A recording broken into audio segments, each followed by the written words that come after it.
Olá! No começo de setembro, o Congresso aprovou a lei que cria o Programa de Parceria de Investimentos do Governo. O PPI define as regras para a privatização de setores da economia tradicionalmente sob responsabilidade governamental. Entram na lista toda a cadeia de produção de petróleo e gás, energia, água e esgotos. O programa altera a estrutura econômica do Estado brasileiro. A privatização da infraestrutura brasileira é o assunto da agenda econômica de hoje. E o nosso convidado é o economista, pesquisador da Universidade de Brasília, Pedro Garrido. Pedro, muito obrigada pela sua presença aqui na Agenda Econômica. Esse tema está bastante palpitante, né? Antes da gente começar, eu queria apresentar um pouquinho para o nosso telespectador um pequeno vídeo que a gente preparou mostrando os principais pontos do PPI. Vamos ver rapidinho.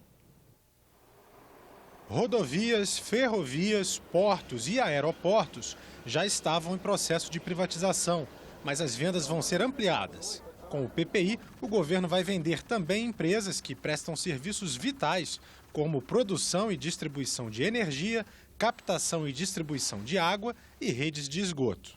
As empresas e empreendimentos que forem classificados como prioritários para a venda terão facilidades na análise dos processos administrativos de licenças ambientais, patrimonial e tributário.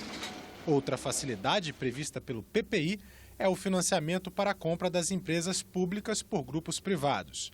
O Banco Nacional de Desenvolvimento Econômico e Social, BNDES, vai financiar parte dos processos de compra. Bom, já existe uma lista de 34 empresas e empreendimentos a serem licitados aí no decorrer, já o governo quer começar ainda nesse ano de 2017. Pedro, dessa lista aí, como é que você está vendo essa mudança no perfil de privatização? Entram empresas de energia, de água, distribuição de energia, que até agora não era privatizado, água, esgotos, uma parte do petróleo que também não era, né, não era todo controlado pelo governo. Como é que você está vendo esse processo?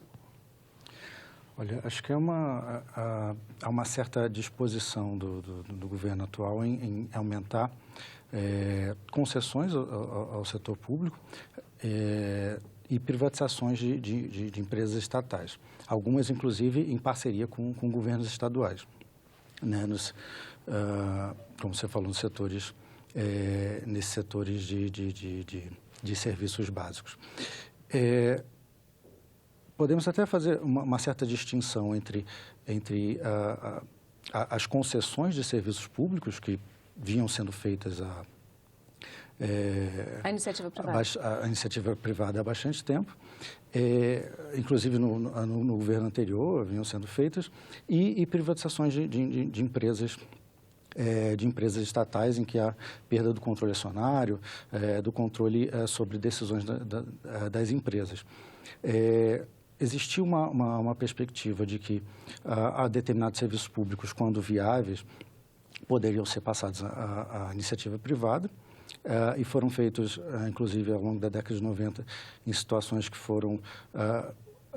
podem ser consideradas razoavelmente boas para o serviço público, em termos de garantia de tarifas ou recursos para o Estado. Mas também existem outra perspectiva relacionada a uma venda mais geral de ativos públicos. Não só nessa primeira etapa, mas acredito que em outros setores, em outras empresas ao longo da... Então, nesse momento, é uma venda público mesmo. O governo vai liquidar o seu patrimônio. Nessa primeira etapa, acredito que sejam mais esses projetos específicos. Acho que o que se pode notar até um pouco da discussão do governo é que há uma tendência a aumentar vendas até de subsidiárias de empresas de economia mista, como, por exemplo, a Petrobras e talvez a abertura de capital de outras empresas. Então, um dos grandes argumentos é que o governo não tem dinheiro para investir nisso e não tem capacidade técnica para fazer, de fato, esse desenvolvimento. Quer dizer, que a venda dessas empresas e desses empreendimentos, porque alguns não são empresas, né? São estradas, são ferrovias. Exato. São umas concessões de serviços são as concessões públicos. Que o governo não tem condição de gerir isso e que a venda disso vai fazer com que a economia volte a se desenvolver. Como é que isso pode acontecer e se isso é realmente o que acontece? Explica um pouquinho isso para a gente. Essa até é uma perspectiva que foi bastante usual na década de 90 no Brasil, que vem retomando com bastante força, de que uma certa incapacidade do Estado, que seria que não teria eficiência para gerir os recursos, que esses recursos estatais poderiam ser mais bem alocados em outros setores. Acredito que essa não seja... e por trás disso tem uma perspectiva de que os investimentos públicos retiram o setor privado da economia e, de outro lado, que o setor público, quando gere esses recursos, essas empresas, não teria capacidade suficiente. Acredito que isso seja uma questão que não seja verificada na história nem do Brasil, nem de outras economias, seja em desenvolvimento, quanto seja economias desenvolvidas. O Estado ele tem plena capacidade de ter determinadas empresas, inclusive as empresas estatais aumentaram sua participação no ranking de grandes empresas recentemente. Quando a gente fala de empresas no mundo, e mesmo no Brasil, mas também no mundo, né? No caso da área de energia, por exemplo. Exatamente.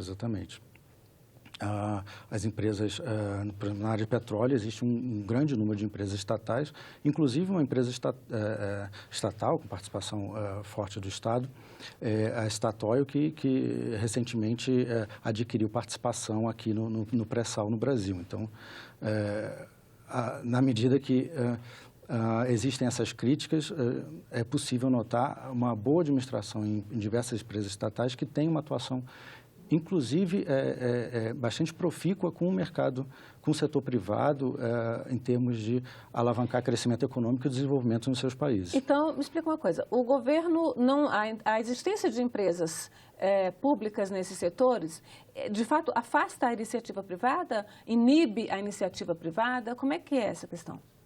Então, eu acredito que não, assim, existem vários estudos nesse sentido na literatura econômica, em que não ocorre um fenômeno de afastamento do setor privado quando há investimentos públicos. Inclusive, no Brasil, nos últimos 50, 60 anos, existem pesquisas dizendo que o investimento público, seja diretamente do governo, seja por meio de empresas estatais, ele tem uma atuação significativa em favor do crescimento econômico. Então, ele estimula o crescimento econômico. Então, qual é a vantagem, se ela existe, qual é a vantagem que você vê nesse momento da privatização dessas empresas que estão anunciadas aí nessa lista de 34 empreendimentos, ou concessão, em alguns casos? Qual é a vantagem para o Estado brasileiro e para o cidadão brasileiro? A gente pode esperar redução de preço de água, redução de preço de energia, melhoria na qualidade do transporte público. O que a gente pode esperar, de fato, desse processo? Então, as concessões elas vão depender de como que elas forem formuladas.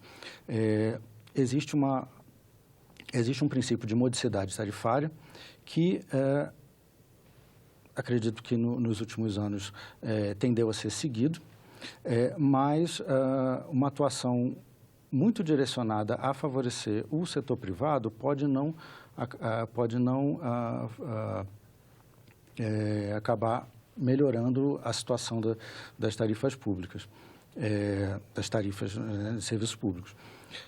E com relação ao aumento do crescimento, eu acredito que não seja uma decorrência necessária de privatizações ou de concessões. Isso está mais relacionado com a própria atuação do setor público investindo e estimulando a economia. Então, você não vê uma correlação direta entre privatização desses empreendimentos e empresas e uma alavancagem, um crescimento da economia brasileira?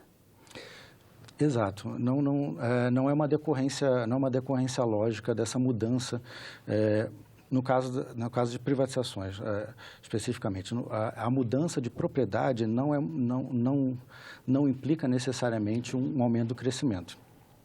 O que implica um aumento do crescimento é um planejamento em termos de expansão da capacidade produtiva, diversificação produtiva, de alguma forma. Se forem pensados vários setores, digamos, petróleo e gás, aumento de exploração, aumento de outras áreas como refino, fertilizantes, indústria petroquímica e por aí vai.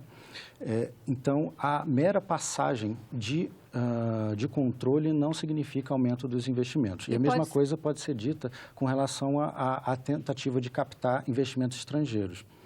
Os investimentos estrangeiros podem vir apenas para obter controle sobre uma determinada área que já está produzindo, que já está tendo a sua produção atendida e pode não necessariamente trazer expansão da capacidade produtiva brasileira. A gente está, inclusive, passando empresas do governo brasileiro para o governo de outros países, né?